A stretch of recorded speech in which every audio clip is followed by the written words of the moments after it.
የትግራይን ጉዳይ ከዚህ ጋር እንየው። አንዱ የጦርነቱ አቅጣጫና ጦርነት እያንዣበበ ነው የሚል ስጋት በብዙዎች ዘንድ እየተነሳ ያለው ትግራይ ውስጥ ነው።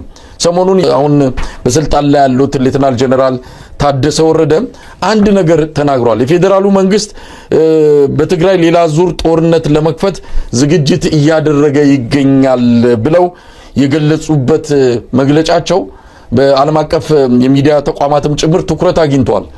አብይ አህመድ ጦርነት ሊከፍትብን ነው ብለው ሌተናል ጀነራሉ ተናግረዋል።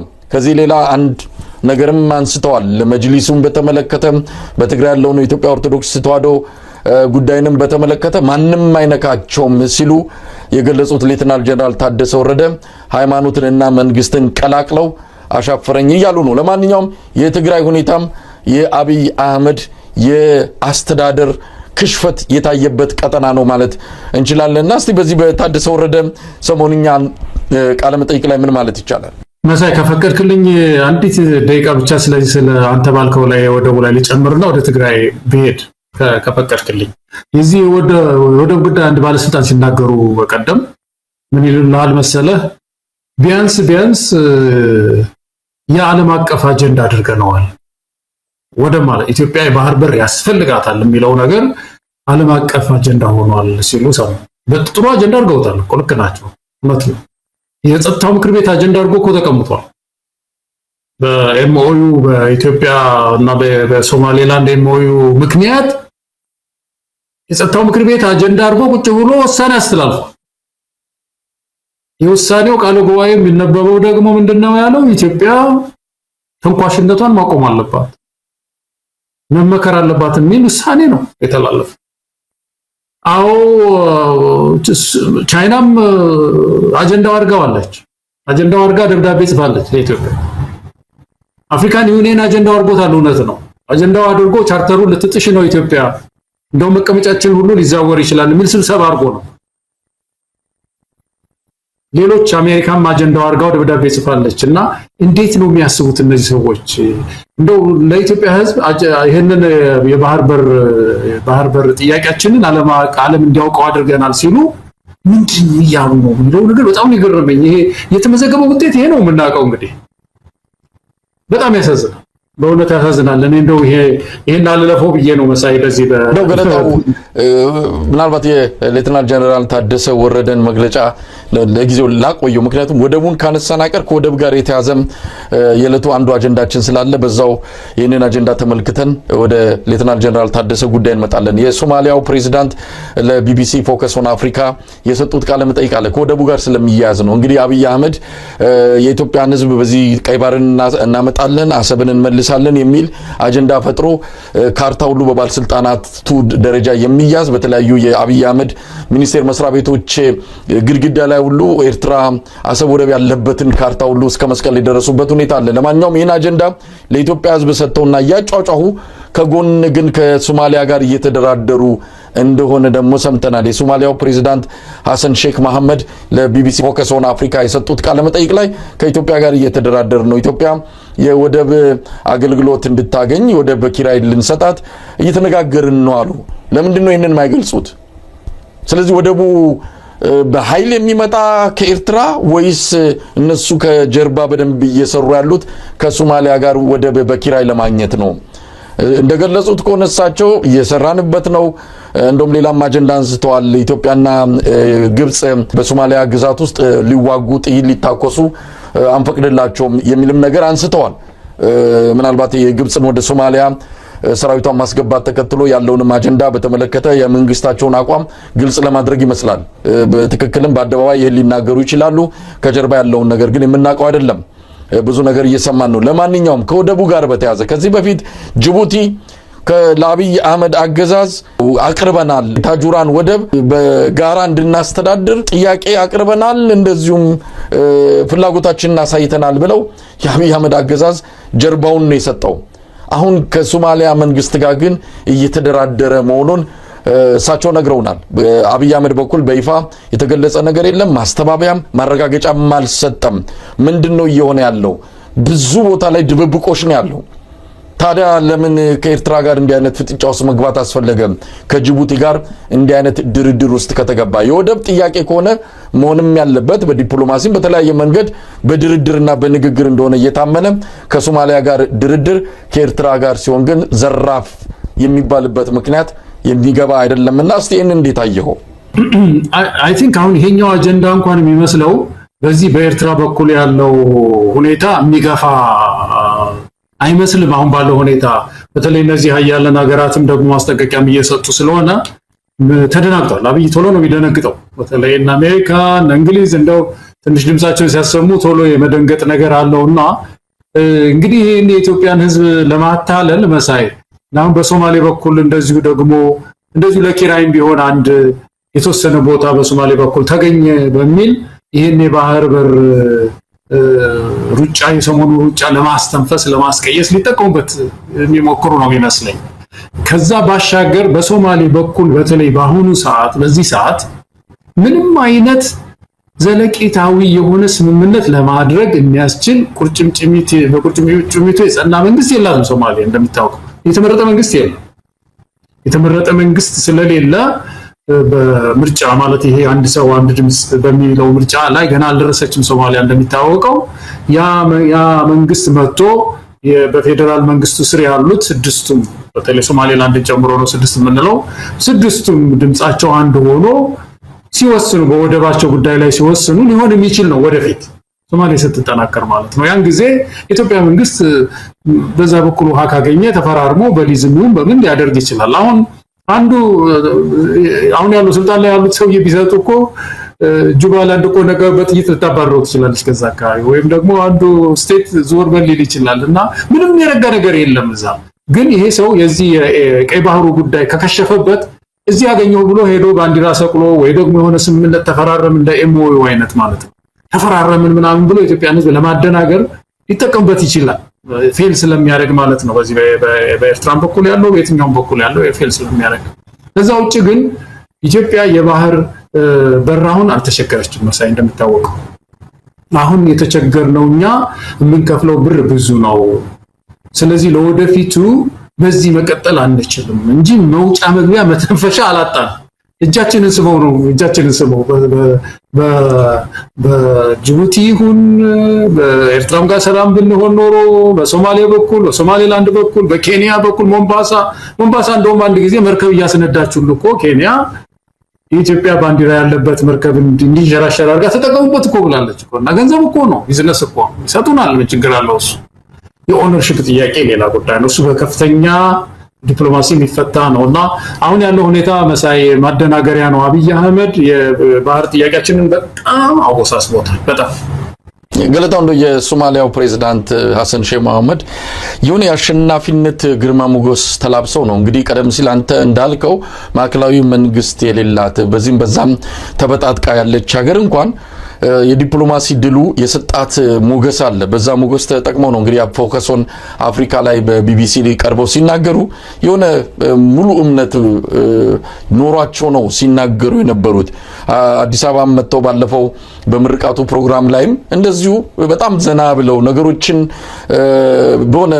በነበረው የዲፕሎማሲ መሻከር ውስጥ ምንም መንገራገጭ ሳይከሰትባቸው ያችን የተበጣጠቀችና መረጋጋት የተሳናትን ሀገር የሚመሩ እኮ እስከማይመስል ድረስ ተዝናንተውና ተኮራርተው ነበረ ሲንቀሳቀሱ የነበሩት። ባለፈውም የቀድሞ የሶማሌላንድ ፕሬዝዳንት ሙሴ ቤሂ አሸናፊ የሆነችው ሶማሊያ ናት፣ ሶማሌላንድም ኢትዮጵያም በዚህ በሶማሌላንዱ የመግባቢያ ስምምነት ሂደት ውስጥ ተሸናፊ ሆነው ወጥተዋል፣ ሶማሊያ ግን አሸንፋለች ነው። ያ የአሸናፊነት ግርማ ሞገስ ነው የምናይባቸው። እንግዲህ ይህንን በአደባባይ ወጥተው ተናግረዋል። ድርድር ላይ ነን፣ ከኢትዮጵያ ጋር በወደብ ጉዳይ ላይ ድርድር ላይ ነን ብለዋል። እንግዲህ የኢትዮጵያ መንግስት የአብይ አህመድ አገዛዝ ስለዚህ ጉዳይ ምን ይላል?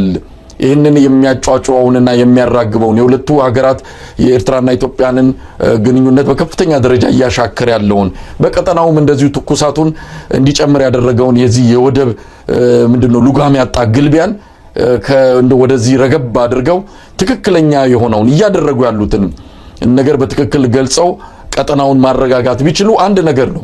ግን የበለጠ ያጋጋሉት መሄዱን መርጠዋል። በተወሰነ ደረጃ የአሜሪካና የእንግሊዝ ማስፈራሪያና ማስጠንቀቂያ ግን ትንሽ ረገብ እንዲሉ አድርጓቸዋልና በቀጣይ ምናልባት በአደባባይ ወጥተው ሊነግሩን ይችላሉ ከሶማሊያ ጋር በጀርባ እየተደረገ ያለውን ድርድር በተመለከተ። ሶማሊያ ባለፈው ስንከታተል እንደነበረው መሳይ ሶማሊያ ያው መንግስት ከፈረሰ በኋላ ለመጀመሪያ ጊዜ ዓለም አቀፍ ሚዲያ ላይ መቅረብ የጀመረችው ስሟ መነሳት የጀመረው ኢትዮጵያ ከሶማሌላንድ ጋር ኤምኦዩ ስትፈራረም የተፈራረመች ጊዜ ፍረዱኝ ሉዓላዊነቴ ተነካ የሚል ክስ ከሰሰች ሶማሊያ። ይሄ ክስ እንድታንሰራራ አደረጋት።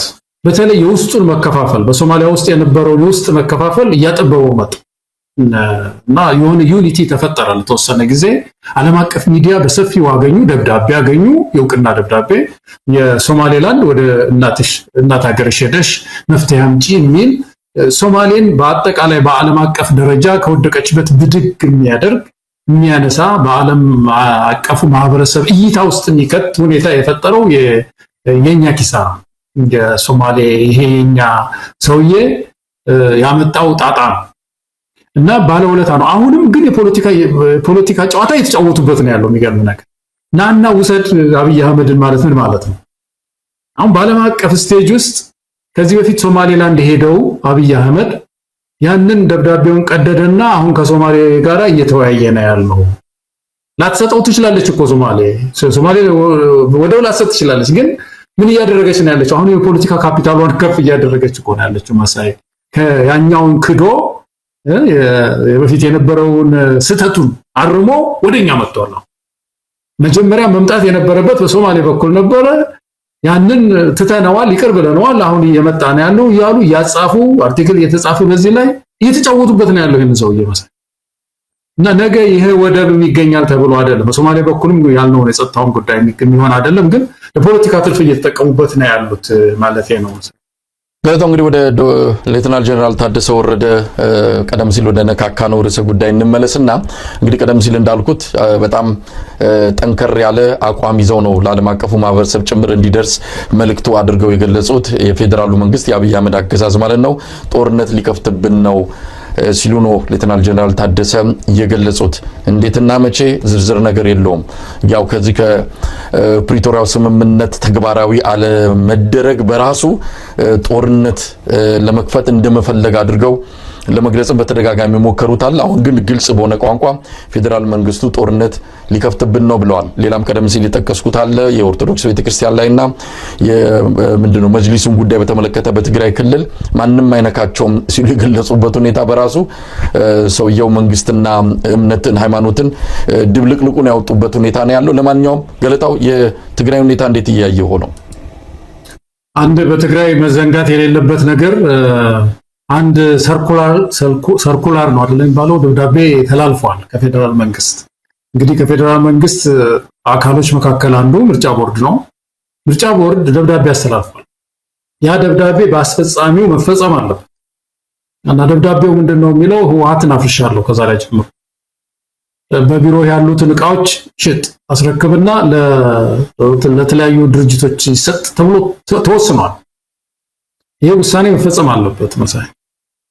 የኢትዮጵያ መንግስት የአብይ አህመድ መንግስት እንደው ህጋዊ የሆነ አሰራር ከተከተለ ይሄንን ደብዳቤ ሽሮ ዝም ብሎ የፓርቲ ንክኪ ማድረግ አይችልም ከትግራይ ከህወሓት ጋር ማለት።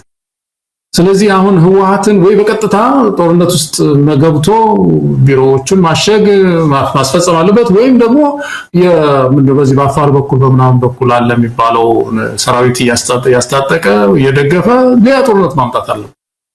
ስለዚህ ከዚህ የሚያመልጥ ነገር ወደፊት ይመጣል ብሎ ማሰብ ትግራይ ውስጥ ከባድ ነው። እኔ እንደዛ ነው የማይወሰን። ሌላ የፖለቲካ ሶሉሽን ሊመጣ አይችልም። በተለይ ይህን ደብዳቤ ሊቀዱት አይችሉም። መቼም ጤነኛ ካልሆነ አፍርሶታል፣ የፈረሰ ነው፣ ሟሙቷል እና እንደ አዲስ ድርጅትም መመዝገብ አይችልም። በኢትዮጵያ ህግ መሰረት አሁን እንደገና ደግሞ ስህተቴን አርሜያለሁ ለመዝገብ ማለትም አይችልም። የወጣው ትዕዛዝ እቃው ሁሉ ወንበር ሁሉ ተሸጦ ለተለያዩ ድርጅቶች እንትን መባል አለበት ነው የሚለውና ይሄ መዘንጋት የለበትም። ይሄ አንድ የሆነ ግጭት ቀን የሚጠብቅ ቦምብ ነው ማለት ነው። የሆነ ጊዜ ሊፈነዳ የሚችል ቦምብ ነው ማለት ነው ትግራይ ላይ ያለው በፌደራል መንግስትና በዚህ መንግስት። በሌላ በኩል ግን ትግራይ ውስጥ ያለው ውስጥ ፖለቲካ ያየው እንደሆነ ደግሞ እንደ ሁሉ ጊዜ እንደምንከታተለው የተሻለ ነገር አልመጣም፣ ለውጥ አልመጣም። ታደሰ ደግሞ በጣም ኦፖርቹኒስት ናቸው፣ የሆነ ወዳጋደለው ናቸው፣ ወደ አዘነበለው ናቸውና ህወሓት አየል ብለው ሲያሉ ከሱ ጋር ጥብቅ ብለው ከህወሓት ጋር የሚሰሩ ሰው ናቸው። ሌላ ነገር ከመጣ ደግሞ ህወሓትን የሚነቅፉ አይነት ሰው ናቸውና አሁን የተዋጡ ነው የሚመስሉት በህወሓት።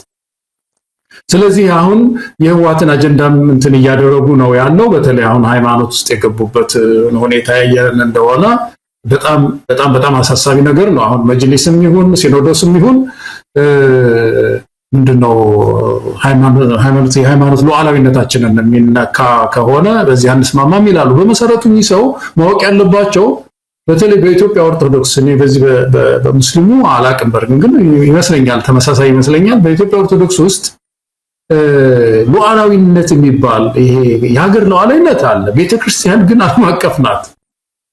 እንደውም እኮ ሲቲዝን የሚሉት የሰማያዊ ዜጋ ነን ነው እኮ የሚሉት ምዕመናን፣ ሰማያዊ ዜጎች ነን።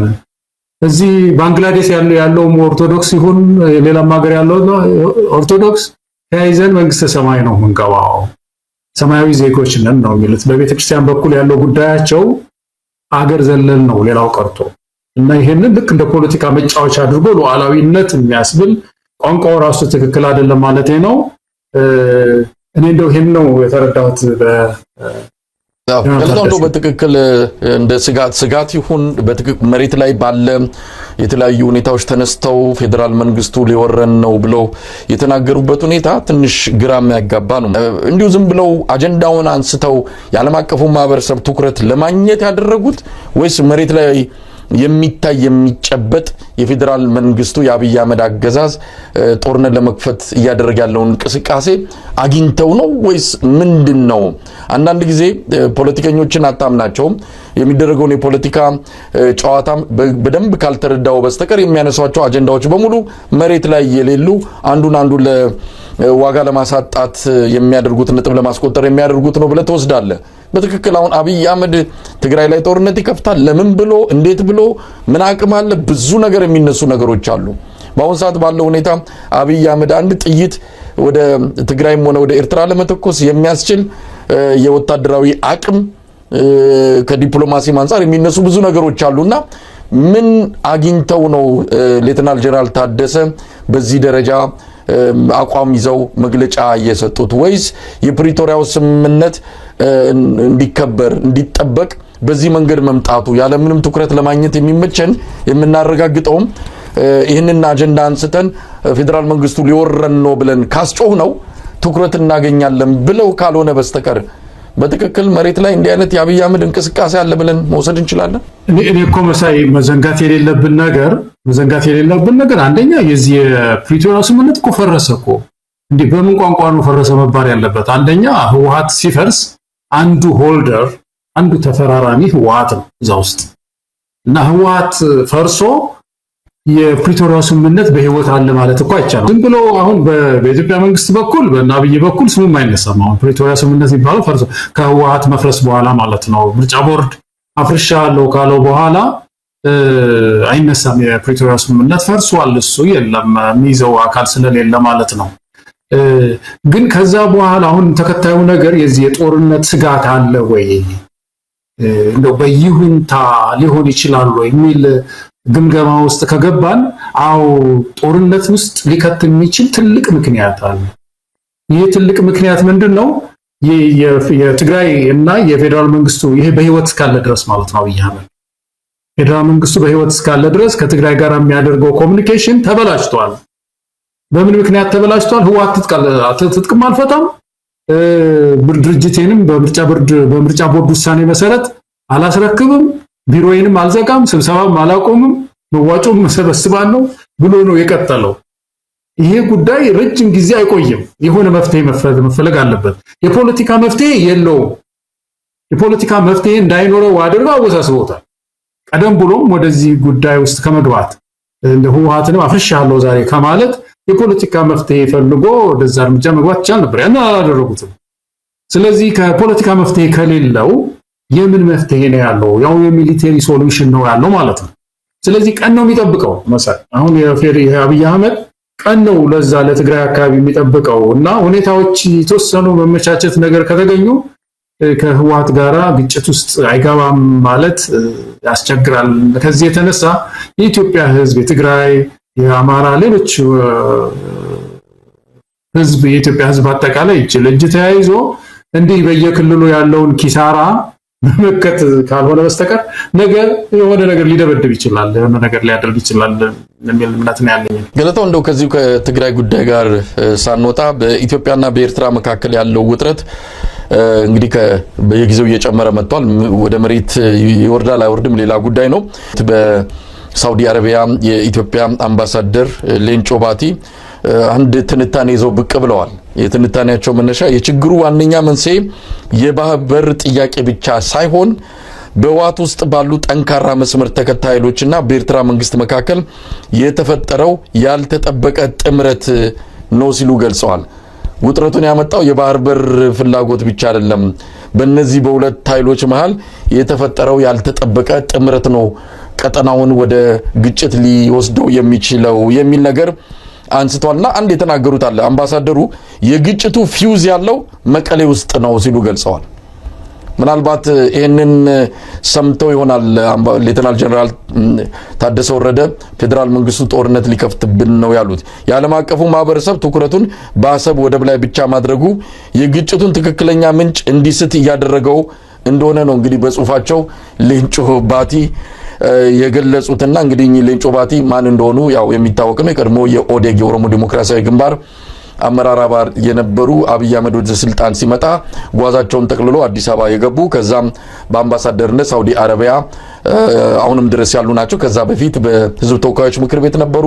ከዝርፊያና ከተለያዩ ጉዳዮች ጋር ተያይዞ ስማቸው በጣም የሚጠቀስ ግለሰብ ናቸው። እዚህ አሜሪካ አምባሳደር ለመሆን ሙከራ አድርገው ግን የአሜሪካ መንግስት ፍቃደኛ አልሆነ። ምክንያቱም እዚህ አሜሪካ ነዋሪ በነበሩ ጊዜ የፈጠሩት የተለያዩ ወንጀሎች ወይም ደግሞ የሚጠይቁባቸው ወንጀሎች ነበሩ። እነዛ ወንጀሎች ባሉበት ሁኔታ የአሜሪካ መንግስት አምባሳደር አድርጎ ሊቀበላቸው እንደማይችል በመጥቀሱ የእሳቸው አምባሳደርነት ተሽሮ ነው እንግዲህ አሁን ያሉት አምባሳደር ብናልፍ አንዱዓለም የመጡት። እኚህ ሰው ናቸው እንግዲህ ጽሁፍ የሚጽፉት። እንግዲህ በመንግስት ቁመና ሆነው ይሁን ራሳቸውን ብቻ ወክለው የሚታወቅ ነገር የለም። የግጭቱ መንስኤ ስለ አሰብ ብቻ የተነሳው አጀንዳ አይደለም። የባህር በር ጉዳይ ብቻ አይደለም። እዛ አካባቢ ውጥረቱን ያነገሰው አንድም በህወሓትና በኤርትራ ኃይሎች መሃል የተፈጠረው ጥምረት ነው። የዛ ጥምረት ዋና ሴሉ ፊውዝ ያለው ደግሞ መቀሌ ነው እያሉ ናቸው እንግዲህ አምባሳደር ሌንጮ ባቲ።